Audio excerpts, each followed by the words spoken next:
ഇന്ന് Indian market ഒരു negative closing നൽകുകയും ഇൻഡെക്സ് 24,350 താഴെ 24,320 ക്ലോസിംഗ് നൽകുകയും ചെയ്തു. ഓയിൽ ആൻഡ് ഗ്യാസ്, FMCG തുടങ്ങിയ സെക്ടറുകളിൽ ബൈയിങ് പ്രഷർ കാണാൻ സാധിച്ചപ്പോൾ PSU ബാങ്ക്, കൺസ്യൂമർ ഡ്യൂറബിൾ തുടങ്ങിയ സെക്ടറുകളിൽ ഇന്ന് സെല്ലിംഗ് പ്രഷർ അല്ലെങ്കിൽ പ്രോഫിറ്റ് ബുക്കിംഗ് കാണാൻ സാധിച്ചു.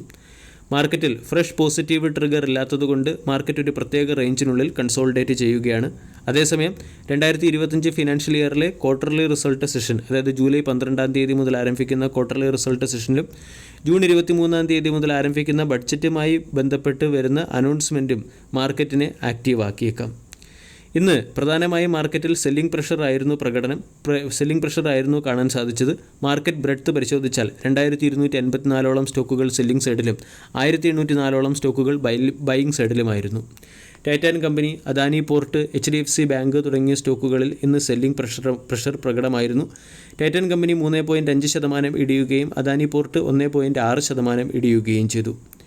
ഇതോടൊപ്പം തന്നെ ഇന്ത്യ വിക്സ് 7.12% ഉയർന്ന് 13.60 എന്ന ലെവലിലേക്കെത്തി. ജൂൺ 19 മുതൽ ജൂലൈ 5 വരെ ഫിനാൻസ് മിനിസ്റ്റർ പല സെക്ടറിലെയും എക്സ്പെർട്ടുമായും അതുപോലെ തന്നെ പല സെക്ടറുടെയും റെപ്രസെൻറ്റേറ്റീവ്സുമായും ചർച്ച നടത്തിയിട്ടുണ്ട്. ഈ യൂണിയൻ ബഡ്ജറ്റിൽ health care, MSME, trade and service, infrastructure, energy, urban തുടങ്ങിയ സെക്ടറുകൾക്ക് അനുകൂലമായ പല പോളിസികളും പ്രഖ്യാപിച്ചേക്കും എന്ന് മാർക്കറ്റ് പ്രതീക്ഷിക്കുന്നു. കൂടാതെ ഇന്ത്യയുടെ 10 വർഷത്തെ ബോണ്ട് യീൽഡ് 0.06% ഇടിഞ്ഞ് 6.989 എന്ന ലെവലിലേക്കെത്തി. US ഡോളർ ഇൻഡെക്സ് 0.04% ഉയർന്ന് 104.92 എന്ന ലെവലിലേക്കെത്തി. ഗ്ലോബൽ മാർക്കറ്റിൻ്റെ ഇന്നത്തെ പെർഫോമൻസ് നോക്കിയാൽ യൂറോപ്യൻ മാർക്കറ്റ് ഡീസൻറ്റ് പെർഫോമൻസ് കാഴ്ചവെച്ചു. ഫ്രാൻസിലെ ഇലക്ഷൻ വിജയത്തിന് ശേഷമുള്ള മാർക്കറ്റ് റിയാക്ഷനായിരുന്നു യൂറോപ്യൻ മാർക്കറ്റിൽ കാണാൻ സാധിച്ചത്. അതുപോലെ തന്നെ ഏഷ്യൻ മാർക്കറ്റ് ഒരു ഡിക്ലൈൻ ട്രെൻഡിലായിരുന്നു. ചൈന തന്നെയായിരുന്നു ഏഷ്യൻ മാർക്കറ്റിനെ മുന്നിൽ നിന്നും നയിച്ച് ഡിക്ലൈൻ ട്രെൻഡിലേക്ക് കൊണ്ടുപോയത്. US സ്റ്റോക്ക് വെള്ളിയാഴ്ചയിലെ ട്രേഡിംഗ് സെഷനിൽ ഡീസൻറ്റ് പെർഫോമൻസ് കാഴ്ചവെച്ചു. ഇവിടെ മാർക്കറ്റ് പ്രതീക്ഷിച്ചതിനേക്കാൾ അൺഎംപ്ലോയ്മെൻറ്റ് റേറ്റ് ഉയർന്നതിൻ്റെ പശ്ചാത്തലത്തിലാണ് US മാർക്കറ്റ് വെള്ളിയാഴ്ചയിലെ ട്രേഡിംഗ് സെഷനിൽ ഡീസൻറ്റ് പെർഫോമൻസ് കാഴ്ചവെച്ചത്. ഇന്നത്തെ ട്രേഡിംഗ് സെഷനിൽ 4% ഇടിഞ്ഞ PSU സെഗ്മെൻറ്റിലെ ഒരു സ്റ്റോക്കാണ് bank of Baroda. Bank of Baroda 263 രൂപയ്ക്ക് അടുത്ത് ക്ലോസിംഗ് നൽകി. സ്റ്റോക്കിൻ്റെ 52 വീക്ക് ഹൈ 299, 52 വീക്കിലോ 185, 1.36 ലക്ഷം കോടി രൂപയുടെ മാർക്കറ്റ് ക്യാപ്പുള്ള കമ്പനിയുടെ വാല്യൂഷൻ 7.25. ബാങ്ക് ഓഫ് ബറോഡയുടെ ക്വാർട്ടർലി ബിസിനസ് അപ്ഡേറ്റിന് മുകളിലുള്ള മാർക്കറ്റ് റിയാക്ഷൻ എന്ന നിലയിലാണ് സ്റ്റോക്ക് ഇടിഞ്ഞത്. ബാങ്ക് ഓഫ് ബറോഡയുടെ ഗ്ലോബൽ ഡെപ്പോസിറ്റും ഗ്ലോബൽ അഡ്വാൻസും ഇടിഞ്ഞു. ഗ്ലോബൽ ഡെപ്പോസിറ്റ് 13.26 ട്രില്യണിൽ നിന്നും 13.05 ട്രില്യണിലേക്ക് ഇടിയുകയും ഗ്ലോബൽ അഡ്വാൻസ് 8.98 ട്രില്യണിൽ നിന്നും 8.81 ട്രില്യണിലേക്ക് ഇടിയുകയും ചെയ്തു. ഡൊമസ്റ്റിക് പെർഫോമൻസും വളരെ മോശമാണ്. ഡൊമസ്റ്റിക് ഡെപ്പോസിറ്റ് 11.28 ട്രില്യണിൽ നിന്നും 11.05 ട്രില്യണിലേക്ക് ഇടിഞ്ഞു. ഡൊമസ്റ്റിക് അഡ്വാൻസിലും ഇടിവ് നമ്മൾക്ക് കാണാൻ സാധിക്കും. മോശം ക്വാർട്ടർലി റിസൾട്ടിൻ്റെ പശ്ചാത്തലത്തിലാണ് ബാങ്ക് ഓഫ് ബറോഡ എന്ന സ്റ്റോക്ക് ഇന്നത്തെ ട്രേഡിംഗ് സെഷനിൽ ഇടിഞ്ഞത്.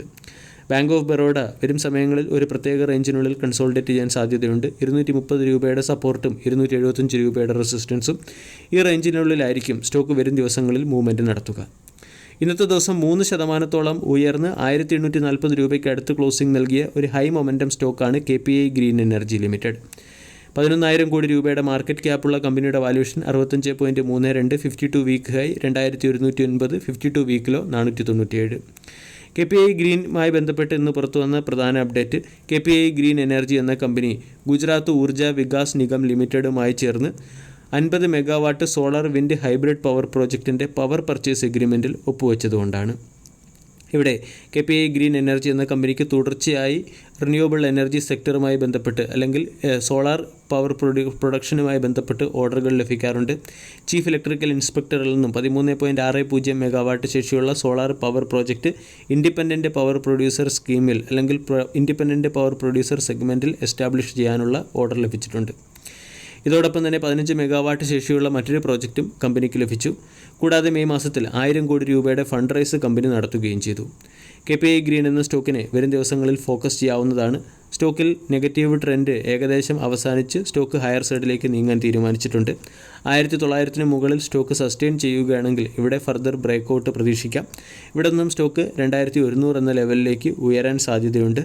1600 എന്ന റേഞ്ചാണ് സ്റ്റോപ്പ് ലോസായി മെയിൻറ്റെയിൻ ചെയ്യേണ്ടത്.